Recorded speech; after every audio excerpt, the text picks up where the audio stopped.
बिस्मिल्लाहिर्रहमानिर्रहीम। अस्सलाम वालेकुम। उम्मीद है आप ठीक होंगे, खैरियत से होंगे। तैयब लोच आपकी खिदमत में फिर से हाजिर है। जी, सुप्रीम कोर्ट से जुड़ी हुई चंद अहम डेवलपमेंट्स जो हैं वो आपसे शेयर करनी है। सबसे पहले तो हम आपको बताते चलें कि सुप्रीम कोर्ट ऑफ पाकिस्तान ने ताहयात नाअहली से मुतल्लिक मामले पर जो है वो अज़ खुद नोटिस ले लिया है। और अज़ खुद नोटिस लेते हुए मामला जो है वो बेंचेस तश्कील की जो कमेटी है उसको भेज दिया है ताकि इस हवाले से कोई बेंच बनाया जाए। और ये कहा गया कि 5 रुकनी या 7 रुकनी लार्जर बेंच जो है वो तश्कील दिया जाएगा ताकि ताहयात नाअहली का जो मामला है वो वंस फॉर ऑल जो है उसको डिसाइड कर दिया जाए। अब मामला कुछ यूँ है कि मीर बादशाह केसरानी का मैटर था कि उसकी नाअहली का मामला यहाँ पे सुप्रीम कोर्ट में ज़ेर समाअत था। और आज जब उसकी समाअत हो रही थी तो चीफ जस्टिस काजी फैज़ ईसा की सरबराही में सुप्रीम कोर्ट के 3 रुकनी बेंच में ये मामला चल रहा था। तो उसी मामले के दौरान जो है इस पर अज़ खुद नोटिस लिया गया है। और दौरान समाअत जो है वो चीफ जस्टिस काजी फैज़ ईसा ने आर्टिकल 63 को जो है मुकम्मल पढ़ कर सुनाया और ये कहा कि इस हवाले से अगर देखा जाए तो सादिक़ व अमीन सिर्फ़ एक ही हस्ती है और वो हस्ती है नबी मोहम्मद सल्लल्लाहु अलैहि वसल्लम, हज़रत मोहम्मद सल्लल्लाहु अलैहि वसल्लम। उसके बाद कोई और शख्स जो है वो उस मनसब पर या उस तरह सादिक़ व अमीन हो ही नहीं सकता। ताहम आइन के आर्टिकल 63 और 62(1)(f) के तहत जो है वो हमारे यहाँ पार्लिमान को या पार्लियामेंटेरियंस को जो है वो नाअहल किया जाता रहा। और हमने ये देखा कि तकरीबन इस वक्त भी 2 दर्जन के करीब ऐसे पार्लियामेंटेरियन हैं जिसमें कौमी और सूबाई असम्बली के साबिक़ अरकान हैं जो इस ताहयात नाअहली का शिकार हैं, जिसमें मियाँ नवाज शरीफ भी हैं, जहांगीर तरीन भी हैं और इस तरह के और भी बहुत सारे लोग हैं। तो उनको नाअहल इस वजह से किया गया कि उन्होंने कोई झूठ बोला, कोई ना कोई ऐसा डिक्लेरेशन था, कोई ना कोई एक वजह रीज़न थी जिसकी वजह से उन पर हमेशा के लिए सियासत के दरवाजे बंद कर दिए।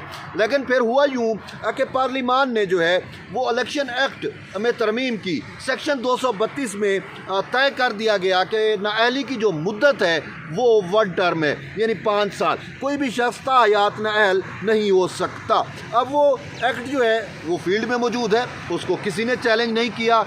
लेकिन सुप्रीम कोर्ट का फ़ैसला भी मौजूद है जिसमें यह कहा गया कि जो 62(1)(f) के तहत जो शख्स नाअहल होगा वो ताहयात नाअहल होगा। समीउल्लाह बलोच केस के अंदर इसको तय किया गया था। तो उसकी रोशनी में मुतअद्दिद जो है वो अरकान असम्बली ताहयात नाअहल हुए, जिसमें मियाँ नवाज शरीफ सर फ़हरिस्त हैं, जहांगीर तरीन हैं और इसी तरीके से और भी बहुत सारे लोग मौजूद हैं। लेकिन अब हो क्या रहा है कि इलेक्शन के मामलात आपके सामने चल रहे हैं, कागजात नामजदगी भी बहुत जल्द जमा होने हैं। तो इन सारे मामलात की वजह से एक कन्फ्यूजन सब में मौजूद है कि आया मामलात जो हैं वो अब किस तरीके से चलेंगे। कि जब इलेक्शन एक्ट कह रहा है कि नाअहली ताहयात नहीं है बल्कि 1 टर्म है, तो जो शख्स ताहयात नाअहल हुए थे क्या अब उनके कागजात नामजदगी जमा होंगे या नहीं होंगे, ये बहुत बड़ी कन्फ्यूजन थी।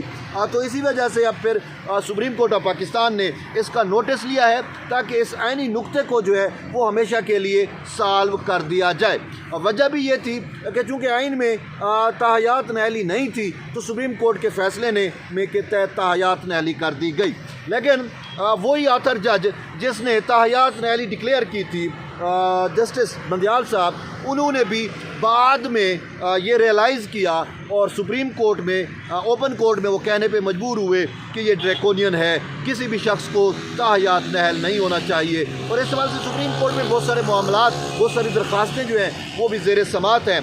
तो अब ये एक खुशाइंद बात है ख़ासकर उन सियासतदानों के लिए जो ताहयात नाअहल हो चुके हैं। अब उनमें एक उम्मीद की किरण उनके लिए एक उम्मीद की किरण है कि सुप्रीम कोर्ट जो है वो शायद अब ताहयात नाअहली का जो सुप्रीम कोर्ट का ही फ़ैसला है वो रिवर्स करेगी और इलेक्शन एक्ट जो है उसको बरकरार रखेगी और सेक्शन 232 के तहत जो है ताहयात नाअहली अब हमेशा के लिए ख़त्म हो जाएगी। वो जो है 1 टर्म की नाअहली होगी।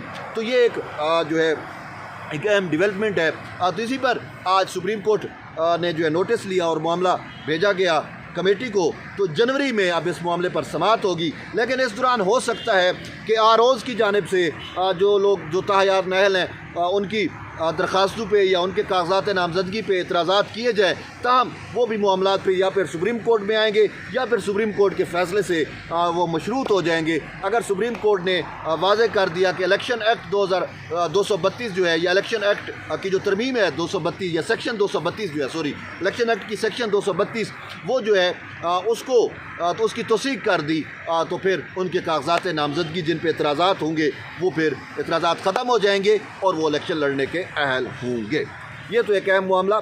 दूसरा मामला जो है ये है कि इसी सुप्रीम कोर्ट ऑफ पाकिस्तान में कल शहीद जुल्फ़िकार अली भुट्टो के सदारती रेफरेंस पर समाअत होने जा रही है और आज पाकिस्तान पीपल्स पार्टी के चेयरमैन बिलावल भुट्टो ज़रदारी ने उसकी जो है लाइव ब्रॉडकास्ट के लिए बाकायदा अपने वकील फ़रूक अचनायक के ज़रिए एक दरख्वास्त दायर की है, जिसमें मौक़िफ़ ये इख्तियार किया है कि जुल्फ़िकार अली भुट्टो जो हैं वो उनके नाना हैं और जिन्होंने रेफरेंस दायर किया सदर आसिफ अली ज़रदारी वो उनके वालिद हैं, और इसी वजह से उन कि इस दरख्वास्त को पर जो है वो लाइव ब्रॉडकास्ट की जाए। और फिर ये भी मुद्दा इख्तियार किया गया कि भुट्टो शहीद को जो है वो तो शहीद कर दिया गया, कत्ल कर दिया गया, सज़ाए मौत सुना दी गई, लेकिन उसका नज़रिया आज भी बाकी है। रोटी कपड़ा मकान उनका मंशूर था, वो आज भी बाकी है।